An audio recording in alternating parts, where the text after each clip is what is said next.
안녕하세요. 저는 긴 시간 동안 참 바보같이 살아온 사람이에요.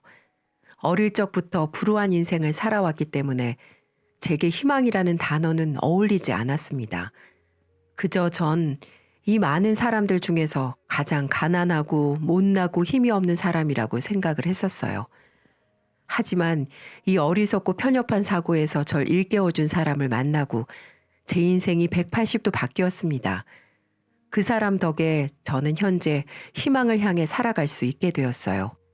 세상을 살아가는 이유를 알게 되었습니다. 그는 바로 제 시숙 아주버님 때문입니다. 저는 어릴 적부터 많이 불우한 환경에서 자라왔습니다. 햇빛도 들지 않는 반지하 단칸방에서 온 가족이 옹기종기 모여 밥을 먹고 잠을 잤어요. 밥이라고 해도 별거 없었습니다. 부모님이 밖에 나가 일을 하셔서 밥을 차려줄 사람이 없었던 저는 생쌀을 씹어 먹기도 했습니다. 집에 반찬도 없었고 저는 밥을 해 먹을 수 있을 만큼의 나이가 아니었거든요. 다른 사람들은 외동이면 부모님의 사랑을 듬뿍 받고 부족함 없이 풍족하게 자란다고 하지만 저는 외동임에도 정반대였습니다. 너무나도 열악한 환경에서 살아야만 했어요. 저희 부모님은 어린 제가 밥을 먹든 굶든 전혀 상관없는 사람들이었습니다. 밖에서 일을 한다고들 하지만 사이가 안 좋았던 부모님들은 각자 돈을 쓰기 바빴고 어린 저를 챙겨주지도 않고 외면하셨죠. 그 어린 나이에 제가 받은 상처는 말로 표현을 하지 못합니다. 8살짜리가 죽고 싶다는 생각을 했으니 여러분들은 어떤 느낌인지 아실 거예요. 그 이후로도 며칠이 아닌 몇 년을 그렇게 살았으니 저는 거지와 다를 바 없었습니다. 저는 참다 못해 한 번은 근처 슈퍼에서 과자를 훔치기도 했어요. 욕심을 부려 과자를 3개를 훔쳤다가 슈퍼 아저씨에게 걸려서 호되게 혼이 난 적도 있습니다. 그 소식을 들은 어머니와 아버지는 왜 훔쳤는지 이유도 묻지 않으시고는 훈계를 한다는 이유로 저를 때리기도 하셨고요. 그날 얼마나 맞았는지 모르겠네요. 동네 창피하게 우리가 너를 도적 새끼로 키웠냐? 하면서요. 제 말은 들어보지도 않고 자신들 이미지만 생각하는 부모님에게 저는 더 이상 제 부모라고 생각을 하지 않고 살겠다고 다짐을 했습니다. 당연히 저는 부모님께 사랑한다는 말 한마디 들은 적 없고 저를 한 번도 안아주신 적이 없으셨어요. 항상 경멸의 눈빛으로 저를 쳐다보며 밖에 나가지 마라. 네가 그 꼴로 다니면 또 내가 애 학대하는 줄 알고 아줌마들이 얼마나 뭐라고 하는 줄 알아? 그냥 집에 처박혀 있으란 말이야. 라고 하시기도 했고 어쩌다 집에 어머니가 계시면 어머니는 아버지의 흉을 심하게 보고는 하셨습니다. 네 애비가 얼마나 못난 사람인 줄 알아? 동네 아줌마들이랑 돌아가면서 바람을 핀단다. 참내 그딴 인간이랑 결혼해서 애까지 낳은 내가 불쌍하지. 어쩌다 아버지가 계시는 날이면 어머니의 흉을 보았고요. 네 애미가 얼마나 억척스러운지 아냐? 또 애 교육은 어떻게 시키는 건지. 애 새끼는 날이 갈수록 반항만 하고 차라리 이혼을 해서 나가 살아야지. 어린 자식에게 사랑한다는 말 한마디보다도 자신들의 인생을 한탄하며 저를 낳은 것을 후회한다 말했어요. 그들은 그런 부모였습니다. 시간이 흘러 저는 세상을 원망하며 사는 날이 많아졌습니다. 제게 희망이 없다고 생각을 했었고 그냥 이렇게 살다 죽겠지라는 생각을 할 뿐이었죠. 그렇게 아무 목표도 희망도 없이 인생을 살아가다가 처음으로 절 안아주고 저만 바라봐주는 사람을 만나게 되었습니다. 그때 제 나이가 이제 막 성인이 되던 때였는데 그때 전 선술집에서 서빙 아르바이트를 하고 있을 때였습니다. 많은 손님들 중에 유독 자주 찾아오는 남자 손님이 있었는데 그 남자는 항상 저희 가게를 올 때마다 사탕을 하나씩 사들고 왔어요. 그 이유는 고생하는 저를 위해 힘들 때 당 보충하라고 사다 주는 거였습니다. 안녕하세요. 오늘도 또 오셨네요. 주문은 뭘로 해드릴까요? 네, 오뎅탕으로 주시고 그리고 이거. 역시나 그날도 그 남자는 사탕을 주었습니다. 하지만 그날은 사탕뿐 아니라 예쁘게 접어져 있는 편지 봉투도 하나 제게 주더군요. 그러면서 지금 읽어보지 말고 꼭 퇴근하고 집에 가서 읽어보라고 신신당부를 제게 했어요. 그렇게 저는 집에 가서 그 편지를 읽어보게 되었고 대충 내용들은 오랫동안 지켜봤는데 저와 만나보고 싶다는 내용이었죠. 지금까지 살면서 이런 편지를 받은 게 처음이었고 누군가가 제게 마음을 표현한 사람도 이 남자가 처음이기에 기분이 참 묘하더군요. 하지만 저는 그 진심이 담긴 편지를 받고도 그 남자의 고백을 거절을 했습니다. 그때 상황이 누군가를 만날 수 있는 처지도 아니었고 누군가를 생각할 겨를도 없었으니까요. 하지만 그 남자는 끊임없이 저를 설득하고 항상 절 챙겨주었고 그런 모습을 보면서 저도 그 남자의 모습에 감동을 받아 마음을 받아주기로 했습니다. 그는 진중한 사람이었어요. 자신의 미래에 대해 걱정은 하지만 그만큼의 준비를 하는 철저하고 꼼꼼한 사람이었습니다. 그리고 스스로에 대한 확신이 있는 사람이었어요. 저는 그의 그런 모습이 참 시간이 지날수록 멋있다고 생각하게 되었죠. 아무런 목표도 준비도 계획도 하지 않는 나와는 달리 그 사람은 뚜렷한 목표가 있었고 그걸 이루기 위해 많은 노력을 하는 그런 사람이었습니다. 덕분에 철없고 아무런 대책 없던 저는 그를 만나고 변하는 계기가 되었어요. 그처럼 성실하고 스스로를 위해 열심히 살아가겠노라 결심하게 되었죠. 우선 저는 검정고시를 보기로 했습니다. 그리고 남자친구가 많이 도와준 덕분에 생각보다 쉽게 검정고시를 합격하게 되었습니다. 저의 첫 목표가 이루어진 거죠. 그 다음에 두 번째 목표가 생겼습니다. 그건 대학을 들어가는 거였어요. 그렇게 남들보다 늦은 나이에 제가 원하는 대학을 가기 위해 노력을 했습니다. 하지만 항상 제 옆에 있어주고 절 지켜주었던 남자친구와 떨어지는 일이 생기고 말았습니다. 그건 바로 군대 때문이었죠. 군대 갈 나이가 된 남자친구는 한동안 저와 떨어져야만 했습니다. 서로 연인이 되고 거의 매일 붙어 있다시피 했기 때문에 2년이 넘는 시간을 떨어져야만 한다는 게 두렵기까지 했습니다. 그리고 그가 입대를 한 후 제가 임신한 사실을 뒤늦게 알게 되었습니다. 부모와 연을 끊은 저는 고아나 다름없었어요. 제가 아이 걱정 없이 공부를 할 수 있도록 곁에서 보살펴준 사람은 아무도 없었어요. 저는 결국 공부를 포기하고 돈을 벌기 위해 일을 구하러 다니기 시작했습니다. 하지만 대부분 업체에서는 제가 임신 초기라는 말을 듣고 일이 많이 힘들 텐데 그러다 잘못돼서 유산되면 어쩌냐며 받아주질 않더군요. 저는 결국 임신 사실을 숨기고 낮에는 전단지를 돌리고 밤에는 식당에서 서빙을 하기 시작했습니다. 생명을 품어 시시각각 바뀌는 몸을 이끌고 전단지를 돌리는 것은 쉽지 않았습니다. 그냥 길거리에서 전단지를 나누어 주는 것이 아닌 아파트 단지로 가 집집마다 전단지를 문에 붙이고 왔어야 했거든요. 저는 제 임신 소식을 그이에게 편지로 알리고 싶지 않았습니다. 휴가를 나왔을 때 직접 얼굴을 보고 알려주고 싶었어요. 그리고 이야기를 한들 군대에 있는 그가 무얼 할 수 있나요? 더 마음만 탈 뿐이죠. 그가 알아봤자 제가 악착같이 살아가야 하는 현실은 바뀌지 않습니다. 제가 할 수 있는 것은 군대에 있는 그 일을 걱정시키는 것이 아닌 당장 내가 돈을 벌어 어떻게든 아이를 키울 능력을 갖추는 것뿐이었어요. 저는 그렇게 임신 11주 차가 되었습니다. 잘 먹지도 못하고 잘 쉬지도 못한 탓인지 빈혈이 날이 갈수록 심해지고 있었습니다. 어질어질한 머리를 붙잡고 전단지를 붙이기 위해 6층의 계단을 오르고 있었어요. 순간 핑 하며 세상이 위아래가 바뀌고 양옆이 찌그러져 뱅글뱅글 돌아갔습니다. 그리고는 기억이 나지 않아요. 다시 눈을 떴을 때는 전 병원에 누워 있었습니다. 의사의 말로는 제가 계단에서 굴러 떨어졌다고 했어요. 제가 굴러 떨어지며 난 큰 소리에 놀라 아파트 주민들이 복도로 나와 보았고 쓰러져 있는 저를 발견해 119를 부른 거였죠. 그리고 의사는 머뭇거리며 조심스레 말했습니다. 뱃속의 아이는 유감입니다. 유산하셨습니다. 저는 힘없이 눈을 감았어요. 눈물이 났습니다. 그렇게 어떻게든 살아가려 했는데 결국은 이것이 제 운명이고 제 인생인 듯 했어요. 어떤 노력을 해도 넌 행복해질 수 없다는 걸 다시 한번 느낄 수 있었네요. 유산 후 저는 휴가를 나온 그이에게 모든 것을 얘기했고 그는 엉엉 울며 저를 안아주었습니다.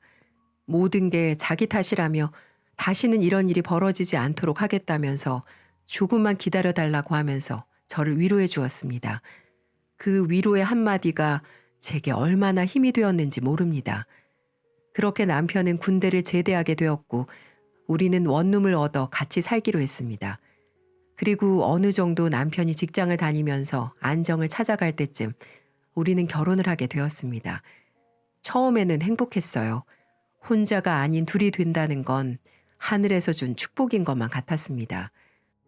남편도 저를 꼭 안아주며 무슨 일이든 할 수 있도록 서포터를 해주겠다고 했어요. 그런 남편이 얼마나 듬직하던지 이 행복이 영원할 것만 같았습니다. 그리고 어느 날 남편이 사업을 하고 싶다고 하더군요. 저는 이런 쪽에는 영 아는 것이 없었기 때문에 똑똑한 남편이 하겠다고 하니 잘 될 일인가 보다, 좋은 일인가 보다 하고 응원해 주었죠. 남편은 10년 지기 친구와 함께 사업을 하겠다고 했어요. 유통업 사업이라고 했습니다. 하지만 생각보다 일은 잘 풀리지 않았고 남편의 사업은 위기를 맞았습니다. 남편은 친구에게 연락해 다시 일어설 수 있는 방법을 생각해 보자고 했죠. 그리고 얼마 후 남편의 10년 지기 친구는 남은 사업 자금을 전부 가지고 어디론가 도망가 버리고 말았습니다. 그렇게 우리는 빚더미에 앉게 되었어요. 하지만 남편은 그 이후로도 사업에 대한 미련을 버리지 못했습니다. 이번에는 그런 일 없이 자신이 혼자서 사업을 할 거라고 했죠. 그리고 사업 자금을 마련하기 위해 제3금융권에도 손을 댔습니다. 준비가 부족했던 탓인지 무언가 잘못된 것인지 아니면 저주받은 나의 인생이 남편에게도 옮겨간 건지 엎친 데 덮친 격 사업은 크게 실패하고 말았고 우리는 빚더미 위에 더 큰 빚을 지게 되고 말았습니다. 역시나였어요. 아둥바둥 살아도 결국은 시궁창이었죠. 안 그래도 낡고 허름한 신혼집에 빨간 딱지들이 붙기 시작했고 저희는 어쩔 도리가 없어졌습니다. 어떡할 거야? 이제 우리는 망했어. 절망에 가득 찬 제 말에 남편도 다를 것이 없이 말했어요. 내가 다 저지른 짓이야. 나 때문에 우리 가정이 이렇게 된 거야. 우리는 매일같이 가난과 대출빚으로 인해 하루하루가 지옥 같았고 매일같이 서로 못 잡아먹어 으르렁거렸습니다. 결국 우리는 남편의 형, 제게는 시숙인 아주버님의 집에 얹혀 살게 되었어요. 아주버님은 나이가 꽤 있으심에도 혼자 살고 계셨습니다. 집에는 남자 혼자 살아서 그런지 휑했지만 필요한 것은 다 있었어요. 우리를 맞이해 주시는 아주버님을 보니 너무 창피했습니다. 30대 중반 나이에 안정적으로 살아가기는커녕 제대로 망해버려 갈 곳도 없어 시숙댁에 얹혀 살게 된 거니까요. 얼굴이 터질 듯 했어요. 수치스러웠습니다.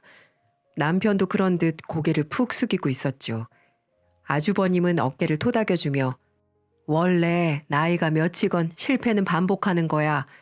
그리고 계속해서 일어나 살아가야 하는 게 우리 인생이고 편하게 지내라 하며 위로해 주셨습니다.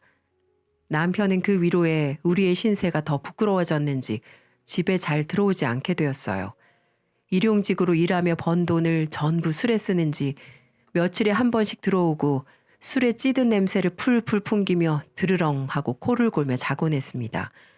집에 잘 오지 않는 남편, 아주버님도 일로 바빠 나가 계시는 시간이 길어 저는 자연스레 그 집에 혼자 있게 되었어요. 저는 아주머님 댁에서 집안일을 도맡았는데 하루 종일 바닥을 쓸고 닦고 설거지를 하고 빨래를 해도 우울한 이 마음은 어쩔 도리가 없었습니다. 우울하고 막막하고 죽고 싶은 마음까지 들었어요. 저는 우울증에 걸려 매일을 무기력하게 보냈습니다. 행복할 일 없이 매일을 우울함 속에서 허우적거렸죠. 당연한 수순인 것처럼 저는 결국 술에 빠지고 말았습니다. 처음에는 한두 잔으로 시작했던 것이 아무 생각 없이 기절하듯 잠들 수 있다는 것을 깨닫고서부터는 벌컥벌컥 병째로 마시게 되었습니다. 하루에 소주 두세 병은 가뿐했죠. 저는 제 신세를 한탄하며 안주도 없이 그냥 벌컥벌컥 술을 마시고 죽은 듯이 잠에 들곤 했습니다. 잠에서 깨면 개운하기는커녕 머리가 너무 아팠어요. 속도 쓰리고 계속해서 토를 해댔죠. 먹은 것도 없어 위액밖에 안 나왔습니다. 하지만 술을 마시지 않는 것보다는 나았어요. 술을 마시지 않으면 맨정신으로 그 긴 시간을 혼자서 슬픔 속에 우울감 속에 살아야만 했기 때문이죠. 저는 차라리 술에 취해 시간 개념 없이 살고 싶었어요. 저는 날이 갈수록 알코올 중독이 심해졌고 술 없이는 살 수 없게 되었습니다. 그리고 폭력적으로 변해갔습니다. 저는 관례처럼 하루를 술로 시작하고 물건을 던지고 깨부쉈습니다. 물건을 던지고 깨부수면 마음이 뭔가 시원했거든요. 진짜 시원하게 뻥 뚫리는 건 아니었지만 그런 듯한 느낌을 느끼게 해주었습니다. 무언가 해소되는 듯한 느낌이 들게 해주었어요. 그날도 평소처럼 저는 미친 사람처럼 소리를 지르고 침을 질질 흘리고 눈물을 흘리며 물건을 던지고 깨부수고 울다가 웃고를 반복하고 있었습니다. 그때 볼 일이 있던 아주버님이 일찍 퇴근해 그런 망가져버린 제 모습을 보고 말았어요.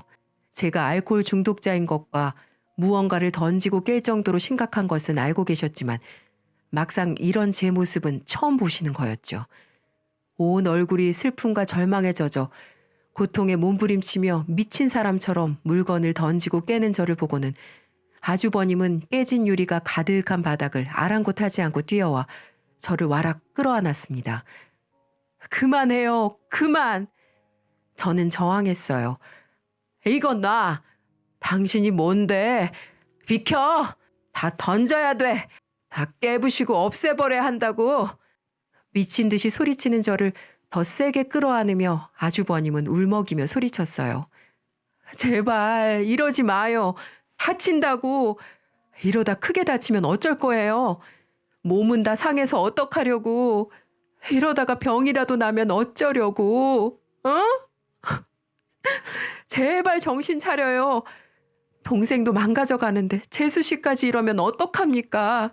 이렇게 술 마시고 발버둥 치면 인생이 돌아와요? 행복해져요? 슬픔이 잊어져요? 왜 그렇게 스스로를 죽이려고 해요? 왜 그렇게 스스로 구렁텅이로 몰아넣고 그곳에서 나오려 하지 않는 거예요? 차라리 살기 위해 발버둥을 쳐요. 죽기 위해 발버둥 치지 말고 살기 위해서 죽을 힘을 다해서 발버둥 쳐보라고요. 저를 세게 끌어안은 아주버님은 눈물을 흘리시는지 제 어깨쪽지가 젖어갔습니다.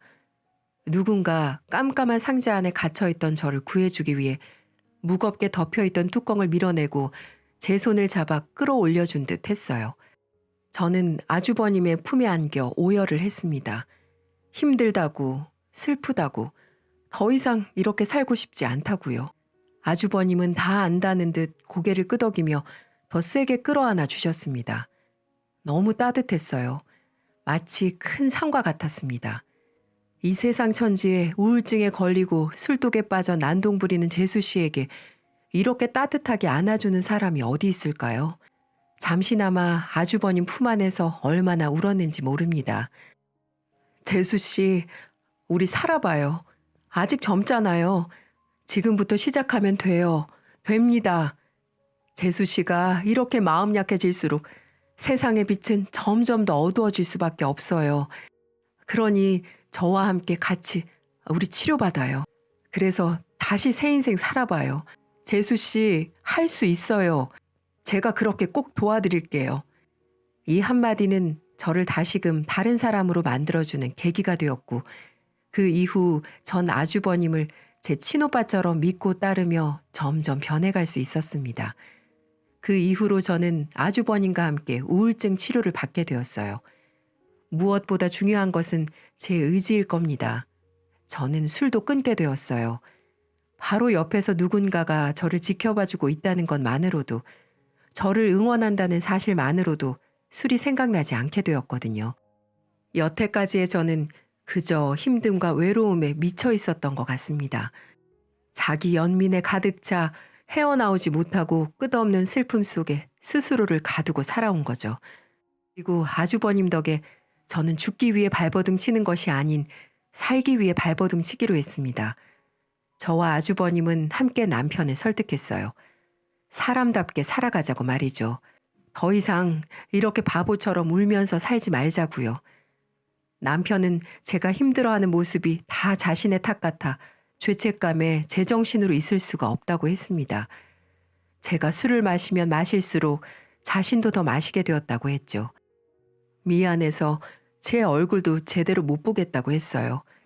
남편의 속사정을 처음 한 저는 눈물을 흘리며 남편을 끌어안았습니다. 어쩜 우리는 이렇게 바보 같은지, 의지할 수 있는 서로를 두고 우리는 왜 이렇게 외로운 싸움을 해온 건지 남편과 저는 정신을 차리기로 단단히 마음먹기로 했습니다. 이 모든 게 아주버님이 중간에서 모든 걸 안아주고 도와줬기에 가능한 일이었어요. 아주버님은 저희에게는 가족보다 더 소중한 존재였습니다. 하지만 하늘도 무심하시지 우리에게 다시금 어둠의 그림자가 다가오고 말았습니다.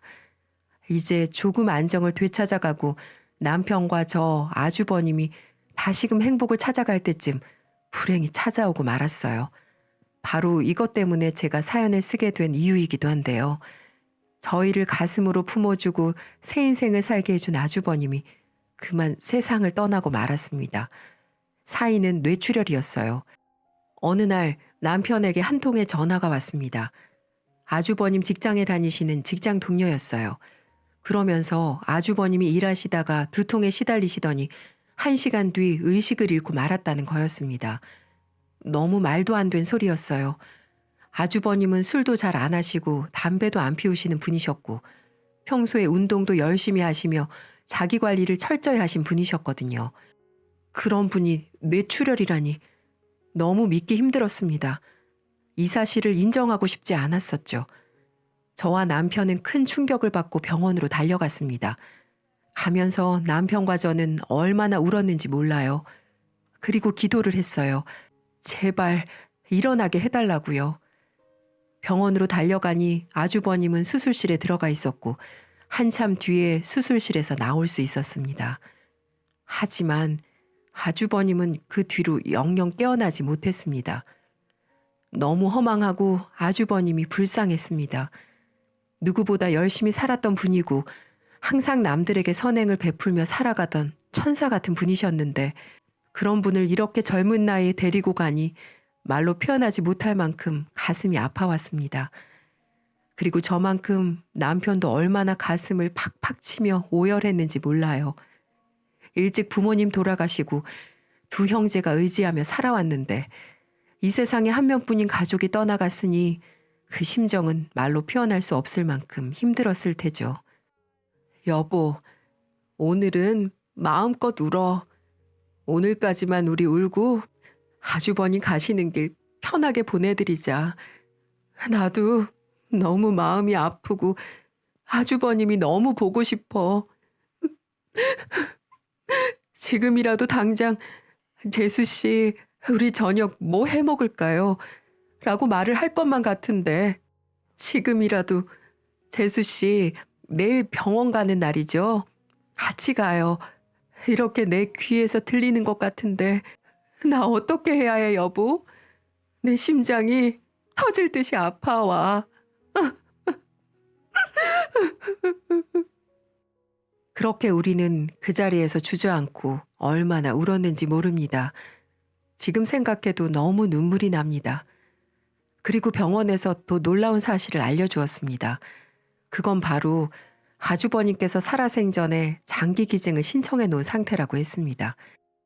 평소에 아주버님은 가끔 TV를 보면서 병원에서 이식을 못해 힘들게 고통스러워하는 사람들을 보며 안타깝다며 눈시울을 붉히기도 하셨습니다. 그래서 그랬던 걸까요? 아주버님은 한국장기기증원에 등록을 해놓은 상태였어요. 그래서 남편과 저희는 아주버님의 따뜻한 유지를 받들어 장기기증을 하기로 결정했습니다. 아주버님은 간, 신장, 폐, 췌장, 안구 등 6명에게 새 생명을 주시고 저 멀리 하늘나라로 가셨습니다. 이 세상을 살면서도 천사처럼 연탄기증도 하고 양로원에 가서 봉사도 하고 무료 급식소에서 음식을 손수 주셨던 그 착한 아주버님은 마지막까지도 선행을 베풀며 우리를 떠나가셨어요.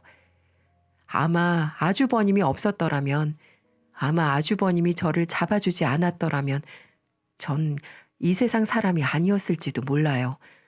저를 정신 차리게 해준 은인 같은 사람, 남편이 다시 재기할 수 있게 옆에서 물심양면으로 도와준 아주버님은 이제는 사진 속으로만 볼 수 있게 되었습니다.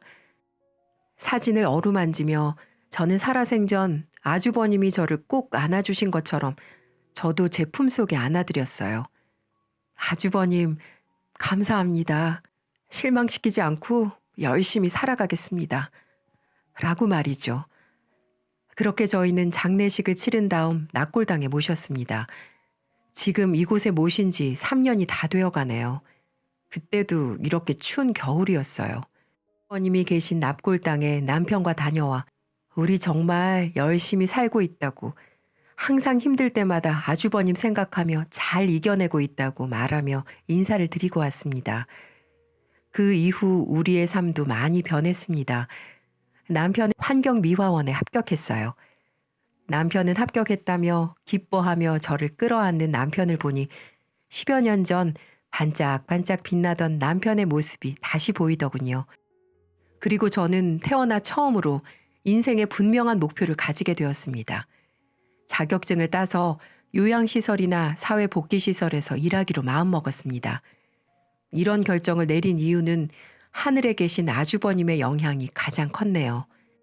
항상 남들에게 조금이라도 베풀 줄 아는 그런 따뜻한 마음을 저도 한번 실천해보고 싶거든요. 예전에 저처럼 힘든 삶을 살아가는 사람들을 위해 일하고 싶기도 하고요. 스스로의 인생을 희망이 없는 인생이라 여기고 자신은 불행하며 저주받은 사람이라고 생각하는 사람들에게 용기를 주고 싶습니다. 아주버님께서 저를 구해주셨듯이 저 또한 고통 속에 사는 누군가를 구해주고 싶어요. 그들의 손을 잡고 이끌어 희망이 있는 세상을 보여주고 싶습니다. 처음부터 끝까지 행복한 삶은 어디 있겠냐마는 그래도 세상에 많은 사람들이 행복하게 살았으면 합니다. 설령 힘들더라도 세상에는 아직 희망이 있다는 거, 자신의 인생 또한 희망이 있다는 것을 잊지 말고 살아가셨으면 합니다. 다들 건강하시고 행복하셨으면 좋겠습니다. 감사합니다.